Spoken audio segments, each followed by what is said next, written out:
Hello, and welcome back to Diecast Graveyard. My name is Paul. Today we're going to restore a Johnny Lightning Wasp. Now this car was introduced by Johnny Lightning and Topper. It's a member of their Bizarre Fantasy Dragster series. It featured the driver's cockpit over the front wheels, a rear-mounted engine, and a pinched midsection. And that's where the name came from, the Wasp. Now, again, these cars are pretty wild looking, and some people don't care for them, but you know what? This is part of diecast history, and this is definitely something that deserves to be restored and just collected and respected. So we're going to have a lot of fun with this today. Let's go ahead and get started. I've already drilled out the post. Now these posts on these Johnny Lightning cars are incredibly narrow. You thought that the post on the Hot Wheels red lines are narrow? These things are super narrow. The body overall is in pretty good shape. We're going to go ahead and restore it to the original purple that was there.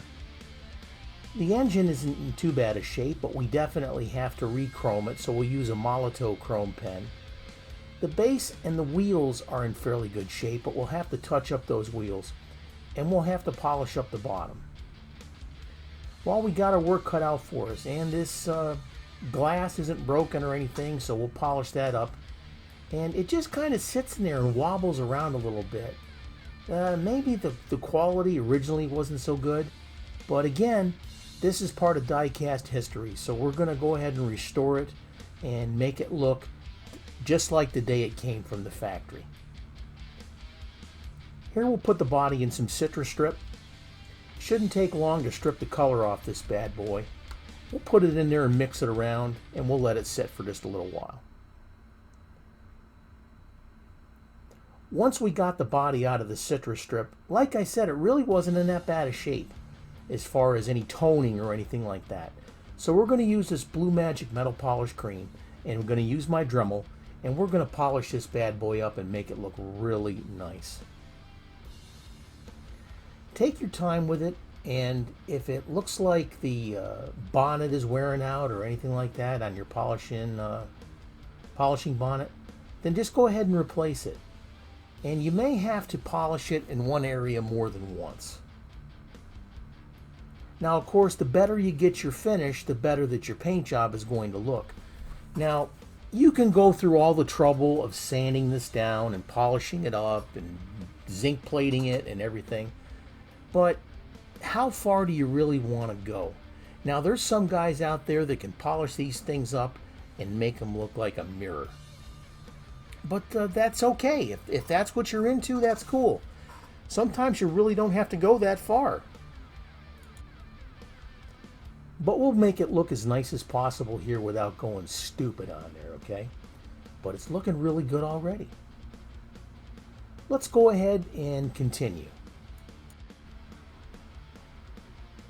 Like I said, we got it all polished up now. We're going to go ahead and spray that Spectre Flame Purple in all these hard to reach areas, like inside the car, underneath the fender wells, and all those areas that are really hard to get. And we'll get those first. Take your time, put on these light tack coats. Now, down below, folks, if you have any comments or any questions, please feel free to leave a comment or a question, or if you've got something you'd like to see, or you have an idea, or just some good information you want to pass on. I'll be happy to pass that around to folks that are watching the video, and we'll thank you for anything that you can add to the hobby here, because we put these videos out for you guys. Now, I have a lot of fun doing them, but the whole idea of doing these videos is so you can enjoy the restoration and the customizing of these Hot Wheels and Johnny Lightnings and Green Lights and Jadas and Matchbox and all those other cars. Man, that paint's going down super sweet.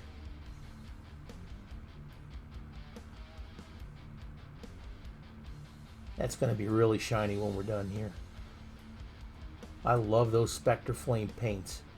Check out all the Spectre Flame paints at the Redline shop. It's www.redlineshop.com. Beautiful products, fantastic. Waiting for the paint to dry. Okay, now we've got the base. We're going to take a wire brush and we're going to go ahead and buff this thing up. It's got a little bit of paint on the bottom from where maybe a young kid or something like that painted the bottom or something. But this wire brush will take it off and it'll make it look good. Now, if you want to go one step farther, you can go ahead and polish up this base too and make it look like chrome. And then you could take some Renaissance wax and put it on there, and that will preserve it and keep it from getting tarnished. The Renaissance wax is something that you can use that will, once you polish something up like that, it'll keep it from getting tarnished. And I want to thank Paul from Fat Guy Productions for introducing me to the Renaissance wax. In another video in the future, we'll go ahead and we'll focus on that and show you exactly what it is. Here we've got the glass now, this big dome, and we got a little bit of the Meguiar's plastic polish. We're going to put that on there, and then we're just going to go ahead and buff it out by hand with this t-shirt. Just use that Meguiar's plastic polish. Now, I think I got this at AutoZone. You can also get it at Advance Auto Parts. You can get it at Walmart. And it's really good stuff. Now, there are plenty of plastic polishes out there. It's just up to you to which one you want to use.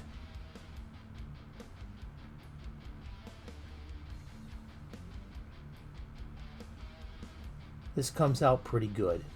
Now, it's got a little rim of color around there. If you wanted to go through and sand this out a little bit and polish it up that much more, that's fine. It's really up to you. I've been getting lucky lately finding some of these Johnny Lightnings online on eBay and stuff, and they're still pretty easy to get, and they're not that super expensive yet. But the thing is with these Johnny Lightnings, there's no aftermarket parts for them, so you're gonna have to get donor cars. I would love to be able to put brand new wheels on these cars and just new engines and things like that, but they just don't exist. So we're going to take a Molotow chrome pen here and color in the rims with the chrome pen. That'll stretch the life of these bad boys. Just work your way around really slow, and those will work out pretty decent. Let's go ahead and move on. Okay, here we've got the body all painted up in that beautiful Spectraflame purple. That looks excellent. We got the base. The wheels have been redone. That looks good. The glass has been polished. That looks good. And the engine, we've touched it up with a Molotow chrome pen, but we're going to do some of that once we get it installed back in the car. Meanwhile, back in the graveyard. And this is what we started with. A Johnny Lightning Wasp. Like I said, this car came out in 1970. And it was a fantasy concept design. Now, again, some people don't like the fantasy cars. But there's a lot of fantasy cars in Hot Wheels too, and in Matchbox. But the thing is with these cars is they are still part of the diecast history of those series or manufacturers of these cars. So again, they deserve all of the history that comes along with them. So that's why these cars need to be restored and put in people's collections also. I'm not exactly crazy about this car, but you know what? Once I got it all painted up and everything, I was pretty glad that I did. It looks cool. And this is what we got to. Look at how nice that car turned out. Again, I wish somebody made aftermarket parts for these cars, because I would love to be able to restore these cars the way we can do with the Redline Hot Wheels and like that. We took it apart, we cleaned it, we stripped the paint off of it, we polished it up, we painted it with that Spectraflame purple from the Redline shop. We redid the engine and coated that with a Molotow chrome pen.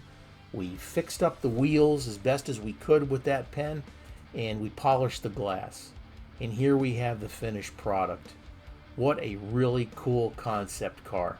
And I'm glad, because I'm really looking forward to keeping this in my collection. What a fantastic car. I happen to have another one that I'll restore eventually, but I'm happy. My Johnny Lightning collection is working its way up. Now I have a Patreon page. There's a lot of folks that I have to thank, and the list is getting longer and longer. But I need these folks. I need you to help me. These folks give a small monetary donation every month, and I use that money to buy my supplies. I use it to get my paints and my wheels and my sandpaper and all the stuff that goes along with it. If I need replacement parts for my airbrushes and like that, then I use the money for that too.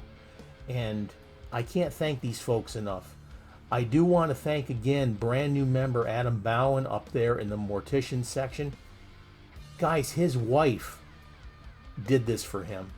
Now, how cool is that, to have a wife that supports you in your Hot Wheels collection or your Johnny Lightnings or whatever? That's absolutely fantastic. And my other big guys, Mr. K7 William Robinson and Grizz Flowers, they got the Bearcat designs. Now, this is Paul from Diecast Graveyard. I got a lot of other builds coming up here in the very near future, and I want to thank you for subscribing to my YouTube channel. Y'all take care and have a great day.